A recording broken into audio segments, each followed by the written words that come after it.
Welcome everyone. This is the second tutorial of the series called Data Structure and Algorithm. I think आप लोग को पहला tutorial समझ में आया होगा जिसमें मैंने ये डिस्कस किया था कि डेटा स्ट्रक्चर की इम्पोर्टेंस क्या है।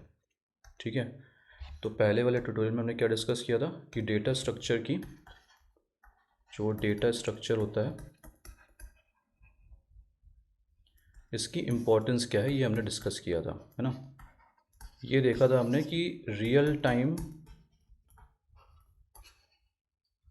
टाइम में ये किस तरीके से इफ़ेक्ट करता है, राइट।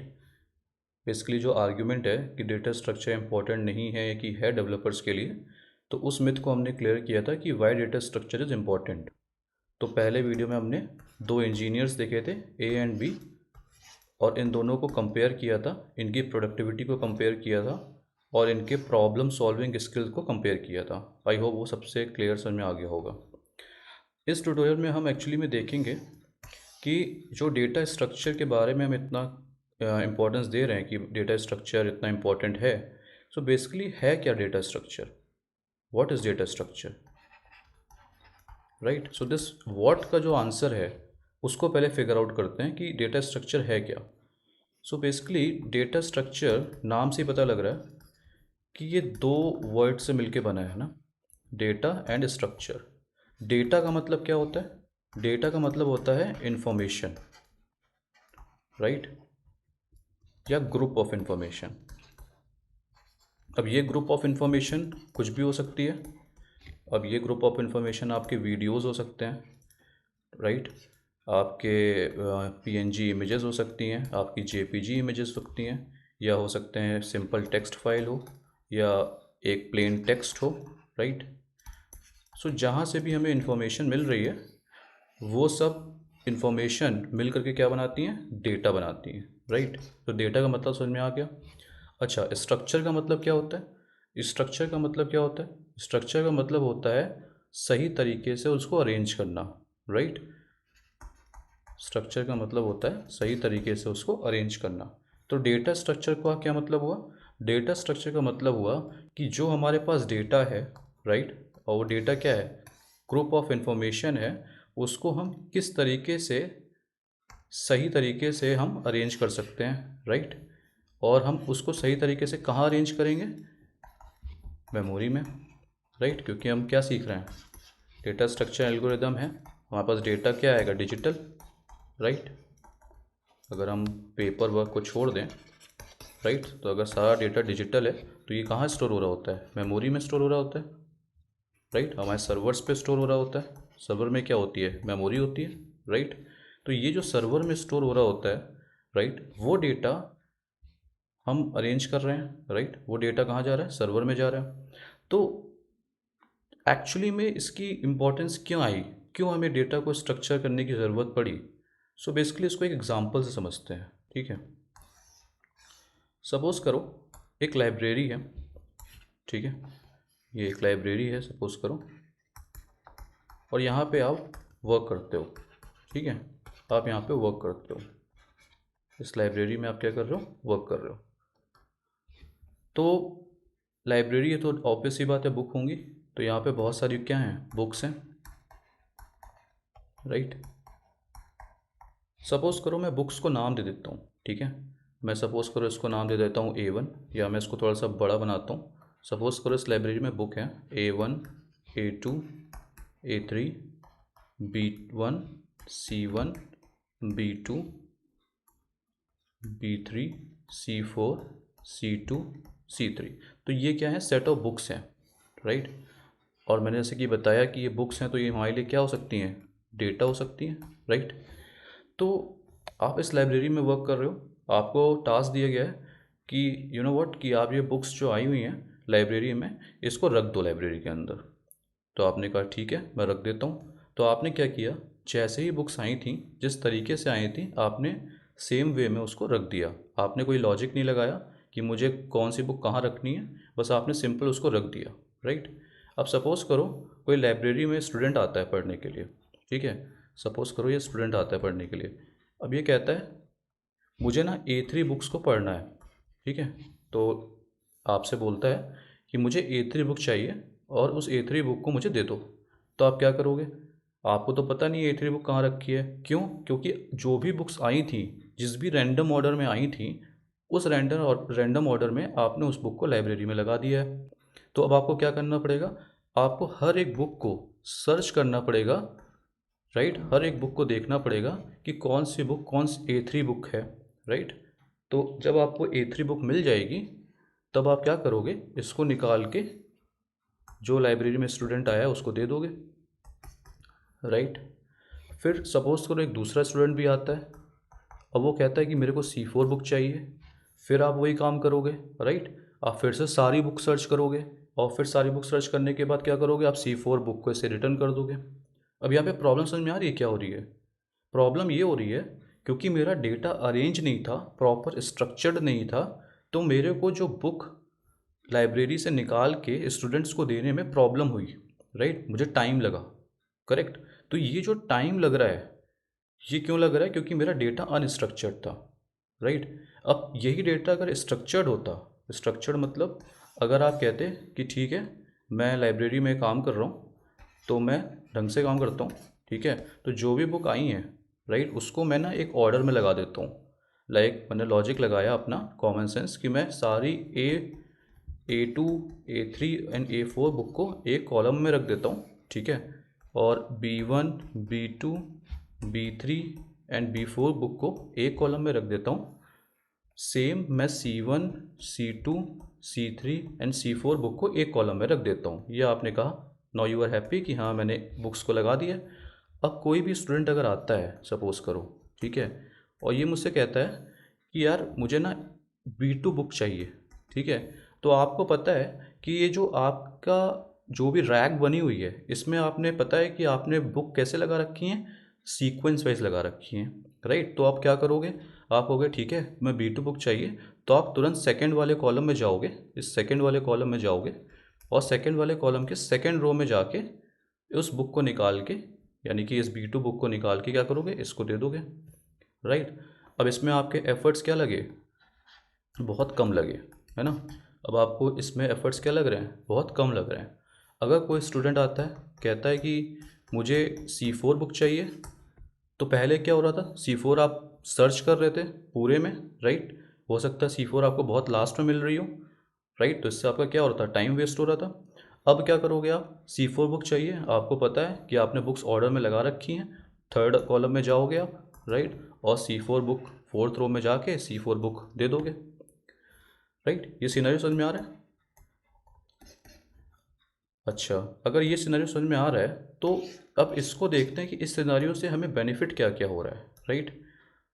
इसके बेनिफिट्स क्या क्या हो रहे हैं। तो अगर आप देखो, आपको बुक रिट्रीव करने में या बुक निकालने में क्या लग रहा है? बहुत कम टाइम लग रहा है, राइट? तो अगर मैं बुक रिट्रीवल को BR से डिनोट करूं, तो जो पहले टाइम लग रहा था, right, let's say that was BR, and जो अब टाइम लग रहा है वो क्या है? BR डैश है, राइट? तो ये BR डैश क्या है? बहुत कम है, राइट? ये BR डैश क्या है? बहुत कम है पहले से। यानी कि आप बुक क्या कर पा रहे हो? पहले जो बुक आप 5 सेकेंड में निकाल रहे थे, अब वो बुक आप कैसे निकाल रहे हो? 1 सेकेंड में निकाल दे रहे हो। ये तो पहला फ़ायदा मिल गया, राइट? दूसरा क्या फ़ायदा हो सकता है कि जब बुक्स रैंडम पड़ी हुई थी, राइट, रैंडम आपने ऐसे फेंक दी या ऐसी लगा दी, तो हो सकता है कि प्रॉपर ओरिएंटेशन की वजह से, यानी प्रॉपर उस बुक को स्पेस ना देने की वजह से बुक्स क्या हो सकती हैं? ज़्यादा स्पेस ले सकती हैं, राइट, मोर स्पेस। और अब आपने क्योंकि रैक्स में बुक अच्छे से लगा दिए हैं, तो हो सकता है कि ये जो स्पेस हो वो भी क्या हो सकता है? ऑप्टिमाइज्ड हो गया हो। बात समझ में आ रही है? ये ऑप्टिमाइज्ड हो गया हो, तो बुक जो रिट्रीव करने में टाइम लगा, राइट, जो टाइम लग रहा था, जो समय लग रहा था पहले बुक को रिट्रीव करने में, वो कम हो गया। और हो सकता है जो स्पेस हो, 100% नहीं है, बट हो सकता है अगर जो स्पेस हो, जो पहले ऐसे ही कोई भी हम लोग कभी कभी कपड़े ऐसे ही फेंक देते हैं, और अगर ढंग से उसको लगाते हैं तो क्या होता है? वो कम स्पेस में आ जाते हैं, राइट? तो हो सकता है कि जो स्पेस भी ले रहा हो ये, तो वो स्पेस कम ले रहा हो, राइट? तो अब इस पूरे को, ये जो पूरा हमने अरेंजमेंट किया है, इसमें हमने एक्चुअली में किया क्या है? हमने डेटा को स्ट्रक्चर कर दिया है, राइट? और डेटा को स्ट्रक्चर करने से हमने कुछ फ़ायदे देखे। तो पहला फ़ायदा क्या देखा हमने? पहला फ़ायदा क्या देखा हमने?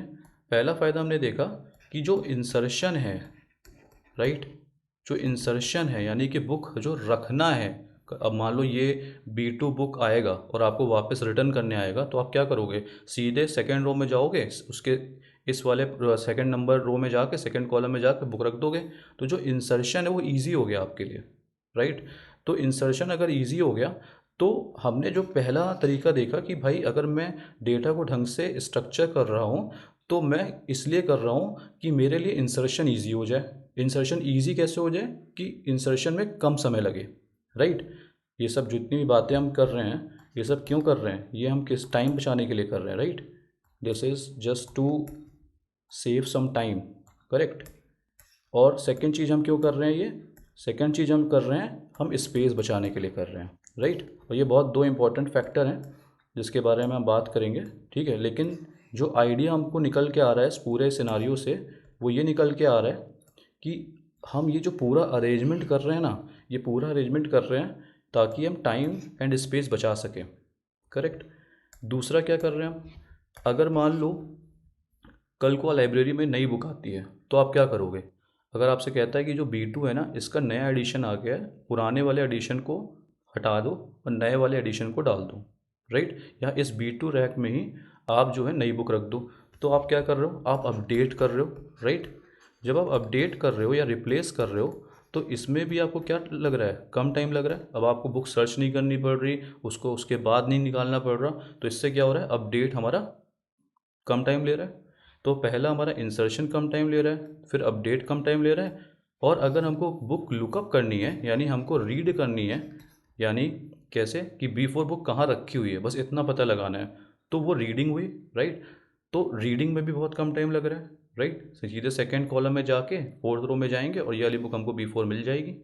तो हमने जो बेसिकली जो ऑपरेशंस किए, insertion, update, read and let's say delete, right. Delete in the sense अब बुक हमने हटाई दी, लाइक B3 बुक पहले थी, अब हमने क्या कर दिया? इस B3 बुक को हटा दिया यहाँ से, तो उसमें भी कम टाइम लग रहा है। तो बेसिकली हमने ये देखा कि जितने भी हमने यहाँ चीज़ें की हैं, ये बेसिकली तीन चार ऑपरेशंस को सेव करने के लिए की हैं। इन चार ऑपरेशंस में टाइम कम लगे इसके लिए की हैं, राइट। तो पहला ऑपरेशन क्या हुआ? पहला ऑपरेशन हुआ इंसर्ट। दूसरा ऑपरेशन क्या हुआ? Update, sometimes replace. तीसरा ऑपरेशन क्या हुआ? रीड। एंड चौथा ऑपरेशन क्या हुआ? डिलीट। सो जो पूरा DS है, जो पूरा डेटा स्ट्रक्चर है, वो बेसिकली इन्हीं के आगे, इन्हीं के चारों तरफ इवॉल्व करता है, ठीक है। इन्हीं की चारों तरफ घूमता रहता है, ठीक है। तो जो पूरा DS है, इसकी जो कोर जड़ है वो क्या है? टाइम और स्पेस को बचाना। और insert, update, read and delete operation को क्या करना? मिनिमाइज़ करना। इसमें कम टाइम लगे, कम स्पेस लगे, करेक्ट। यहाँ तक बात समझ में आई? चलो अब आगे देख लेते हैं। अब हम कह रहे हैं कि ठीक है, ये समझ में आ गया हमारे कि पूरी जो कहानी हम कर रहे हैं ना, वो टाइम बचाने के लिए कर रहे हैं, ठीक है। टाइम बचाने के लिए कर रहे हैं, और क्या बचाने के लिए कर रहे हैं? स्पेस बचाने के लिए कर रहे हैं। मैंने कहा ठीक है। तुमने कहा कि ठीक है, क्या कंप्यूटर में या कंप्यूटर वर्ड में या प्रोग्रामिंग लैंग्वेज में या ऐसा कोई जर्नल मेज़र है क्या, जिससे हम ये पता लगा सकें कि जो टाइम है, ठीक है, वो कैसे घट और बढ़ रहा है based on whatever, like how many number of books we have, या जितने भी लेट्स से मोर कंटेंट और मोर डेटा आ जाता है हमारे पास। तो मैंने कहा कि हाँ ठीक है, हमारे पास है ऐसा। तो इस टाइम एंड स्पेस को ना डिनोट करने के लिए ना हमारे पास तरीके हैं, ठीक है। इनको बोलते हैं complexity, right. So when we are discussing about performance regarding to time, then it's called time complexity.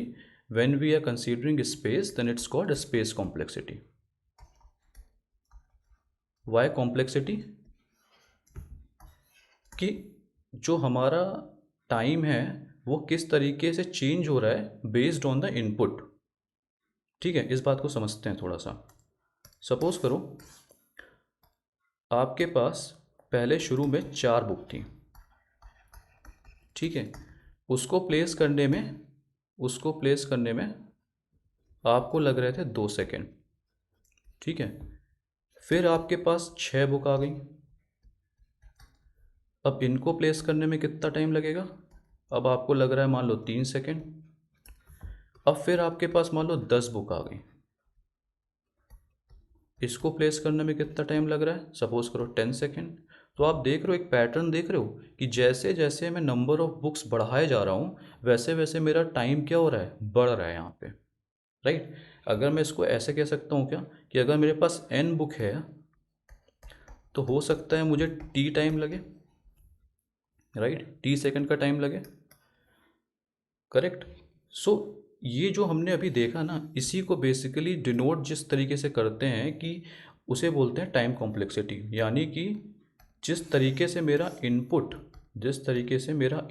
n grow कर रहा है, ठीक है, ये इनपुट n ग्रो कर रहा है, लाइक 0 से गोज टू इन्फिनिटी, राइट, और टेंस टू n, उस टाइम से जो उस दौरान उस n के corresponding relative to this n मेरा t किस तरीके से ग्रो कर रहा है।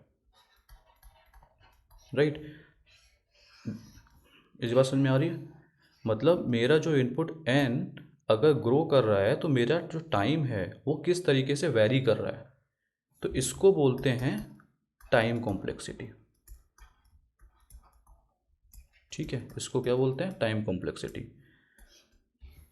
अब दूसरी चीज़ क्या? Space complexity. अगेन, जिस तरीके से मेरा इनपुट n ग्रो कर रहा है, तो सपोज करो एक बुक में मेरे को एक शेल लग रही थी, दूसरे बुक में मेरे को ये 2 ब्लॉक्स लग रहे हैं, तीसरे बुक 3 बुक रखने को मेरे को 3 ब्लॉक लग रहे हैं। तो ये जो स्पेस है मेरा क्या हो रहा है? टाइम नंबर ऑफ n यानी कि बुक्स के साथ बढ़ता जा रहा है। तो ये जो स्पेस कॉम्प्लेक्सिटी है वो क्या हो गई कि विद इनपुट n मेरा जो स्पेस है, ठीक है, मेरा जो स्पेस है वो किस तरीके से इंक्रीज हो रहा है या डिक्रीज हो रहा है। राइट, तो इसको बोलते हैं स्पेस कॉम्प्लेक्सिटी। अच्छा, तो ठीक है, तो कितने टाइप की हमारे पास कॉम्प्लेक्सिटीज़ हो सकती हैं, मतलब कितने टाइप से हम चीज़ों को कर सकते हैं? एक तो हम देखते हैं कि यार देखो, अगर मैं बुक 1 रख रहा हूँ ना, तो हो सकता है कि ये जो बुक 1 है यानी कि जो पहले नंबर की बुक है उसको मैंने फर्स्ट रैक में ही डाल दिया। राइट, बहुत कम टाइम लगा मुझे, तुरंत मैं गया, मैंने रख के चला आया, क्योंकि मुझे नहीं ढूंढना पड़ा कि मुझे कहाँ रखनी है। बहुत सारी रैक्स थी, मैं पहली रैक में डाल के चला आया। ठीक, तो ये एक तो हो गया ये बेस्ट। राइट, बेस्ट मतलब बेस्ट केस क्यों हो गया ये? मतलब आपको कुछ ज़्यादा करना नहीं पड़ा। ठीक है, अगर मान लो एक ही बुक इस शेल्फ में थी भी, सपोज करो यहाँ पे एक ही बुक रखी थी और आपसे कहता है कोई आपकी लाइब्रेरी में जो बुक है वो दे दो, आप गए और तुरंत ये बुक उठा करके दे देते हो, तो ये बेस्ट केस हो गया ना, आपको कुछ सर्च नहीं करना पड़ा। राइट, आपको नहीं देखना पड़ा कि बुक का नाम क्या है। ठीक है, आपको नहीं देखना पड़ रहा है कि बुक का नाम क्या है। करेक्ट, तो ये क्या हो गया? बेस्ट केस हो गया। वर्स्ट केस क्या हो सकता है? वर्स्ट मतलब बहुत ही वर्स्ट मतलब बहुत ही गंदा केस, यानी बहुत ही, कह सकते हो कि सपोज़ करो एक एग्ज़ाम्पल अगर मैं लूँ, सपोज़ करो एक स्टूडेंट आता है, वो आपसे कहता है ना मुझे ना Z100 नंबर की बुक चाहिए। ठीक है, अगर मुझे Z100 नंबर की बुक चाहिए और आपके पास 1 से 100 तक की बुकें थीं विच denotes from Z1 to Z100, तो ये जो Z100 वाली बुक है, अगर आप एक 1 बाय 1 इसको सर्च करना स्टार्ट करोगे तो आपको ये बुक कहाँ मिलेगी? सबसे लास्ट में मिलेगी। राइट, तो इसमें क्या लगा? इसमें आपको बहुत टाइम लगा, तो इसे क्या बोलते हैं? वर्स्ट। राइट, ये हो गया वर्स्ट केस। और एवरेज केस क्या हो गया? इमेजिन कर सकते हो कि ये बुक कहीं आपको बीच में मिल गई, नियर अबाउट बीच में मिल गई, तो ये एवरेज केस हो गया। राइट, तो प्रोग्रामिंग में हम लोग बेसिकली इन 3 केसेस के बारे में बात करते हैं।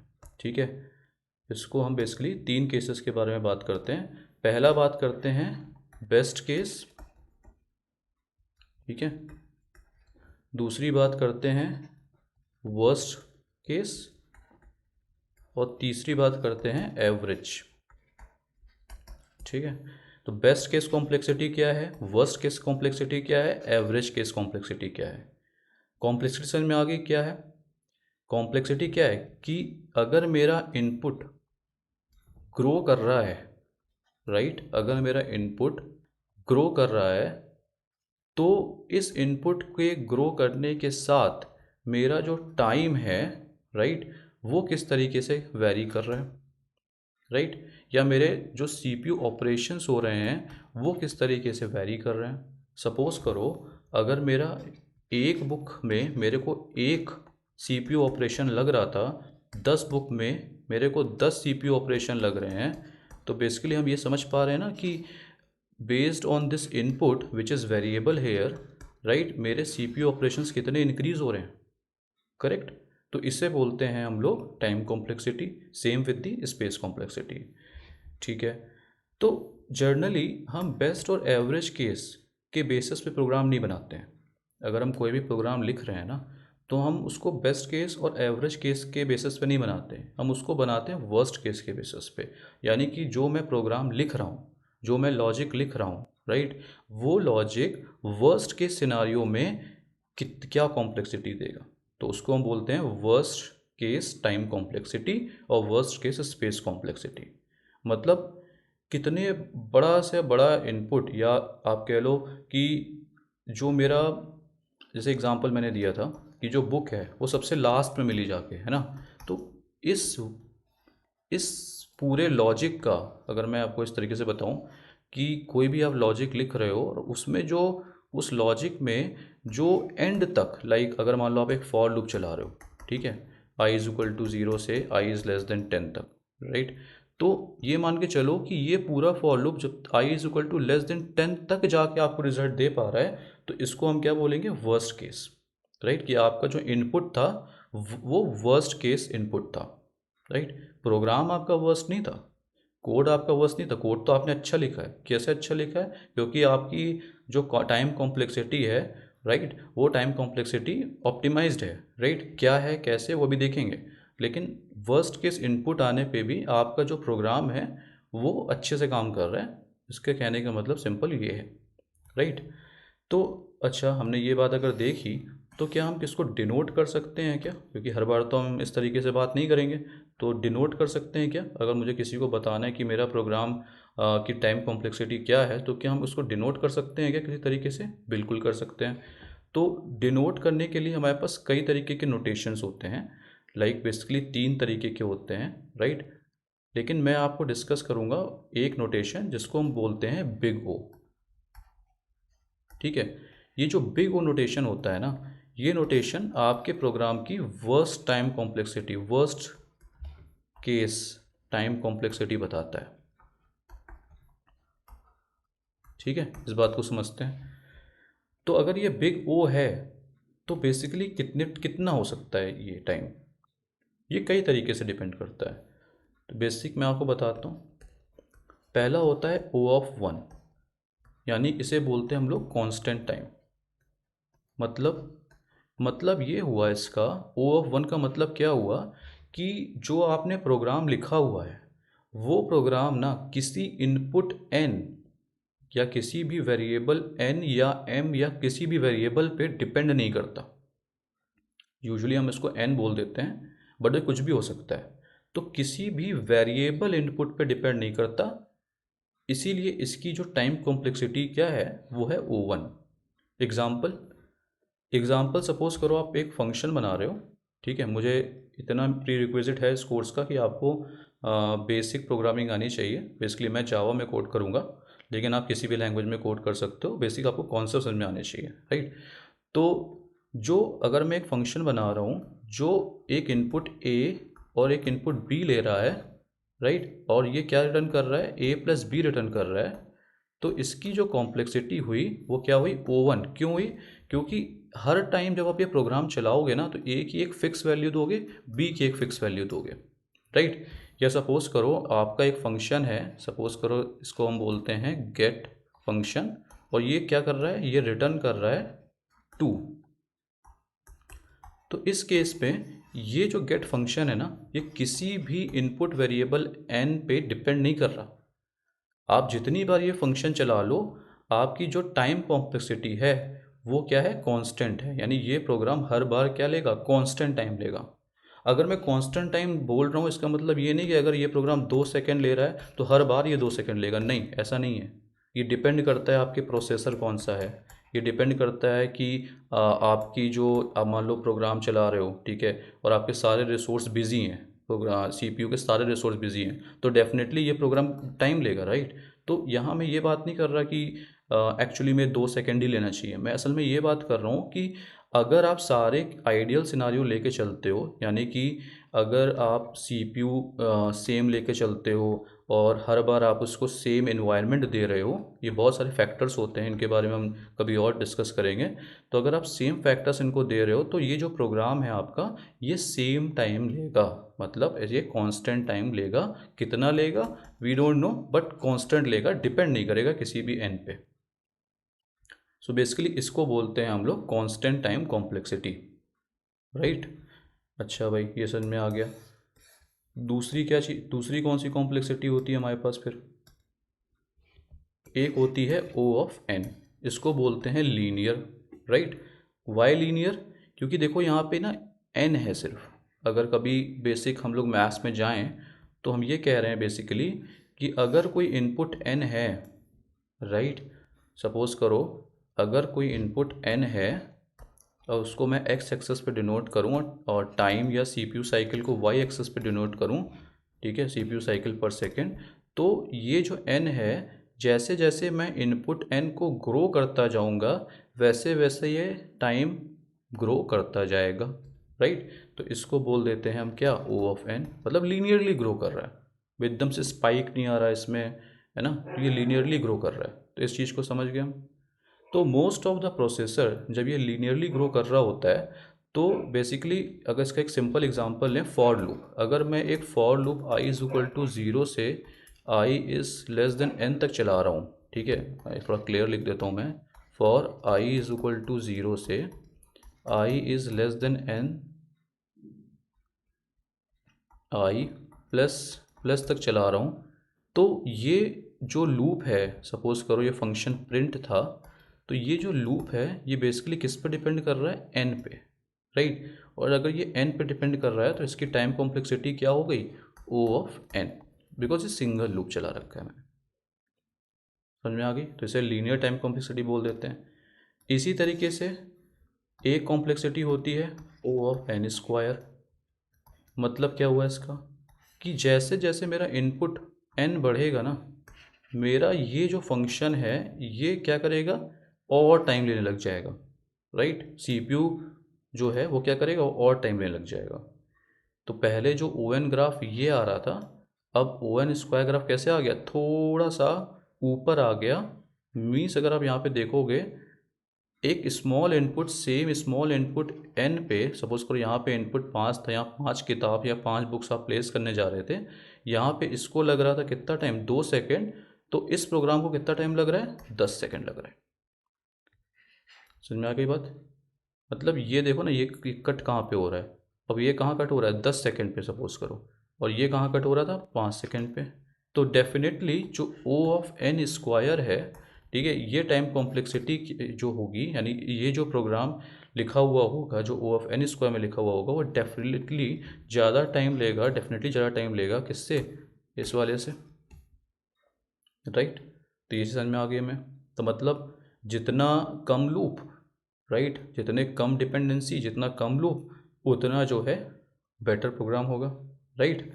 अभी और एग्जांपल देख लेंगे। तीसरा क्या हो सकता है, O ऑफ n क्यूब हो सकता है, और क्या हो सकता है, O ऑफ 2n हो सकता है, और क्या हो सकता है, O ऑफ log n हो सकता है। अच्छा, ये log ऑफ n क्या होता है, तो इसको मैं अभी नहीं बताऊंगा, इसको मैं बताऊंगा जब मैं बाइनरी सर्च पढ़ाऊंगा, तब यहाँ पे देखेंगे कि एक्चुअली में O ऑफ log n क्या होता है, ठीक है, क्योंकि अभी मैं अगर बताऊंगा तो हो सकता है ये समझ में ना आए, ठीक है। लेकिन आप अभी के लिए इतना जान लो कि log ऑफ n जो होता है, राइट, वो O ऑफ n से क्या होता है, बेटर होता है, ठीक है, O ऑफ n से क्या होता है, बेटर होता है, डेफिनेटली, ठीक है। O ऑफ log n क्या होगा, बेटर होगा। यानी कि अगर जो प्रोग्राम O n कॉम्प्लेक्सिटी में लिखा गया है और जो program O log n complexity में लिखा गया है, ठीक है, तो log n वाला क्या होगा, बेटर होगा। यानी वो अगर ग्राफ पे अगर हम डिनोट करें तो अगर ओ एन का ग्राफ ऐसे जा रहा था ना, तो ओ लॉग एन का ग्राफ कैसे जाएगा, ऐसे, बिल्कुल बिल्कुल, मतलब समझ लो कि बहुत धीमे ग्रो करेगा, मतलब टाइम जो होगा वो विद द लार्जर इनपुट इतनी एक्सपोनेंशियली नहीं जाएगा, या कंपेयर टू ओ एन नहीं जाएगा। मोटे मोटे शब्दों में बात की जाए तो ओ ऑफ लॉग एन क्या करेगा, कम टाइम लेगा। ठीक है, ये हमने बात की। तो आज जो हमने बेसिक चीज़ सीखी वो क्या सीखी कि भाई डेटा स्ट्रक्चर क्या होता है, ये हमको पता लग गया कि व्हाट इज़ डीएस, राइट। दूसरा हमको ये पता लग गया कि टाइम कॉम्प्लेक्सिटी क्या होती है, स्पेस कॉम्प्लेक्सिटी क्या होती है, ठीक है। और ये पता लग गया कि हम क्यों यूज़ कर रहे हैं डीएस। तो बेसिकली हमने देखा कि यूज़ क्यों कर रहे हैं, बेसिकली जो हमारे क्रड ऑपरेशंस होते हैं, ठीक है, इन क्रड ऑपरेशंस को ऑप्टिमाइज करने के लिए यूज़ कर रहे हैं। ठीक, बहुत बेसिक से बताया मैंने, ठीक है। अब थोड़े बहुत ना इसके एग्जांपल देख लेते हैं, ठीक है। तो सपोज़ करो मैं विजुअल स्टूडियो कोड खोलता हूँ, ठीक है, और यहाँ पे मैं थोड़े से एग्जांपल दिखाता हूँ, ठीक है। सो इस प्रोजेक्ट को भूल जाओ, मैं इसको नया फाइल क्रिएट करता हूँ सपोज़, ठीक है, not here, let's say I create a new window first of all, ठीक है। वी एस कोड कैसे यूज़ करते हैं ये भी मैं बताऊंगा, लेकिन अभी फ़िलहाल के लिए हमारा जो टास्क है वो वी एस कोड यूज़ करना नहीं है, हमारा टास्क है थोड़े एग्जांपल देखना। तो सपोज़ करो मैं एक फ़ाइल क्रिएट करता हूँ test.java, ठीक है। So let me create a file and let me replace the file, okay. So suppose करो मैं एक प्रोग्राम लिख रहा हूँ, लाइक मैं थोड़ा सा सूडो कोड लिख देता हूँ, ज़्यादा नहीं, या सपोज लिख ही देता हूँ मैं। एक मैंने क्लास ए बनाई है, ठीक है, टेस्ट नाम की, और इस ए क्लास में मैंने एक फंक्शन बनाया, ठीक। अब क्या है, ये फंक्शन में मैंने एक लूप चला दिया, ठीक है, और ये लूप क्या कर रहा है, ये बेसिकली प्रिंट कर रहा है जो भी आई की वैल्यू होगी, ठीक है। सो बेसिकली ये लूप चलाया जो क्या प्रिंट कर रहा है, आई की वैल्यू प्रिंट कर रहा है, करेक्ट। तो अब ये क्या होगा, देखो ये डिपेंड कर रहा है इस n पे। अगर मैं इसकी टाइम कॉम्प्लेक्सिटी बताना चाहूँ किसी को कि भाई क्या होगा, तो मैं उसको ये बताऊँगा ना कि तुम्हारा जो कोड है एक एक्सटर्नल फैक्टर n पे डिपेंड कर रहा है। तो जैसे जैसे n बढ़ेगा, हो सकता है कि नंबर ऑफ़ ऑपरेशंस जो CPU लेगा इस लाइन नंबर 5 को, वो इंक्रीज़ होते जाएंगे। अगर मान लो इनपुट n 10 है तो ये लाइन नंबर 5 10 बार एग्जीक्यूट होगी। अगर इनपुट 20 है तो ये लाइन नंबर 5 20 बार एग्जीक्यूट होगी, करेक्ट। तो ये जो पूरा कोड है ना, ये n बार चलने की वजह से, ये जो लूप n बार चल रहा है, इसकी वजह से इसकी जो टाइम कॉम्प्लेक्सिटी होगी वो होगी बिग ऑफ O(n), यानी वर्स्ट केस के सिनारियो क्या बोल रहा हूँ मैं, बिग O ऑफ n होगी, करेक्ट। अच्छा, अगर इसी की बल्कि दो लूप होते मेरे पास, ठीक है। So for i is equal to 0, यानी j is equal to 0, j is less than n, j plus plus, ठीक है। अब क्या होगा, अब अगर मैं क्या बोलूँगा इसको, अब मैं इसको बोलूँगा कि जो तुम्हारा कोड है वो दो चीज़ों पर डिपेंड कर रहा है। अगर मैं इसको m कर दूँ, एक तो n पे डिपेंड कर रहा है और एक m पे डिपेंड कर रहा है, ठीक है। और ये दोनों कांस्टेंट नहीं है, ये कुछ भी हो सकते हैं। तो जैसे जैसे n एंड m की वैल्यू बढ़ेगी आगे, वैसे वैसे क्या होगा, नंबर ऑफ जो ऑपरेशंस है वो बढ़ेंगे, ठीक है। तो इसीलिए इसकी टाइम कॉम्प्लेक्सिटी क्या होगी, big O of n into m। अगर n और m सेम है तो big O of n square होगी इसकी कॉम्प्लेक्सिटी। कुछ सिंपल एग्जांपल दिया। कांस्टेंट कॉम्प्लेक्सिटी क्या हो सकती है, कांस्टेंट कॉम्प्लेक्सिटी मतलब हुआ, सपोज करो एक ऑपरेशन है int s is equal to 2+2, तो अब ये मैं कितने टाइम भी चला दूँ, राइट। अगर 2+2 नहीं लेते हो आप a+b ले लो, ठीक है। और यहाँ पे अगर आप इंट a डिफाइन करते हो 10 और इंट b डिफाइन करते हो 20, तो अब जितनी बार भी आप ये कोड चलाओ, क्योंकि आपके इनपुट फिक्स हैं यहाँ पे, तो with the same input, right, ये क्या लेगा, कांस्टेंट टाइम लेगा, नहीं एक ही टाइम लेगा। इनपुट आपका ए और बी ग्रो नहीं कर रहा है, ये वैल्यू आप कितनी भी दे सकते हो। तो ये जो ऑपरेशंस है, ये जो ऑपरेशन है, राइट, ये जो ऑपरेशन है प्लस वाला जो ऑपरेशन है, ये इन दो वैल्यूज़ को ऐड ही कर रहा है, यानी ये क्या कर रहा है, और कोई एक्स्ट्रा ऑपरेशन नहीं कर रहा जो n पे डिपेंड कर रहा हूँ या m पे डिपेंड कर रहा हूँ या अननोन वेरिएबल पे डिपेंड कर रहा हूँ। ठीक है, तो ये पूरी कहानी थी टाइम कॉम्प्लेक्सिटी की। तो आई होप ये वीडियो क्लियर समझ में आया होगा, और अगर नहीं समझ में आया तो एक बार इसको फिर से देखिएगा, और कोई भी डाउट हो उसे कमेंट सेक्शन में बताइएगा, तो मैं उसको सॉल्व करने की पूरी कोशिश करूँगा। Thank you everyone for watching this video, and next video बहुत जल्दी आएगा, और नेक्स्ट वीडियो में हम देखेंगे कि डेटा स्ट्रक्चर्स कितने तरीके के होते हैं, और हम फर्स्ट डेटा स्ट्रक्चर जो हमारा होगा उसको भी देखेंगे। लाइक एरे, जो फर्स्ट डेटा स्ट्रक्चर यूज़ करेंगे हम एरे करेंगे, तो हम देखेंगे कि एरे क्या होता है। ठीक, तो फिर वो डेटा स्ट्रक्चर्स के बारे में, जो हम कितने टाइप के डेटा स्ट्रक्चर हैं उनको कैसे इम्प्लीमेंट करना है, अब उसके बारे में हम पढ़ना स्टार्ट करेंगे। तो ये बेसिक क्लियर होना ज़रूरी था कि जो चीज़ हम पढ़ रहे हैं उसकी इम्पोर्टेंस क्या है। ठीक है, जो चीज़ पढ़ रहे हैं वो है क्या। तो अगर ये चीज़ें क्लियर हैं आपको, तो अब हम आगे जितने भी डेटा स्ट्रक्चर जो एग्जिस्टिंग हैं उनके बारे में डिस्कस करेंगे, क्योंकि डेटा स्ट्रक्चर आप खुद से कितने भी बना लो, आप कोई नया डेटा स्ट्रक्चर बना सकते हो, राइट। तो लेकिन अभी जो है जैसे एरे है, राइट, स्टैक है, हीप है, ट्री है, लिंक लिस्ट है, ग्राफ है, मैनी मोर, तो उनके बारे में डिस्कस करेंगे। और सबके अपने यूज़ केसेस हैं, और सबका जो अल्टीमेट पर्पस है वो यही है कि CRUD ऑपरेशंस को कैसे ऑप्टिमाइज़ किए जा सकते हैं, राइट। तो इसके बारे में हम अगले वीडियो में देखेंगे, और अपने फर्स्ट एरे डेटा स्ट्रक्चर के बारे में देखेंगे। ठीक है, okay, thank you everyone for watching this video, hope you like it, and see you soon.